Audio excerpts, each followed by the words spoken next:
এটা হচ্ছে আমাদের লেবুর গাছ। বাসার মধ্যে লেবুর গাছে লেবু অনেক প্রচুর লেবু আসছিল।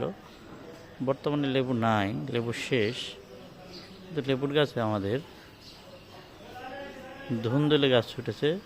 ধুন্দুলে গাছটা এমনভাবে লেবুর গাছটাকে নিয়েছে, পুরো গাছটা জুড়ে এখন ধুন্দুলের গাছেই মোড়ানো। লেবুর গাছটাকে বোঝাই যাচ্ছে না যে এটা একটা লেবুর গাছ। হ্যাঁ, দেখেন লেবুর গাছের পাতাগুলা। ধুন্দুল গাছে ফুল এসেছে এখনো, কিন্তু ধুন্দুল গাছে এখনো কোনো ধুন্দুল আসেনি।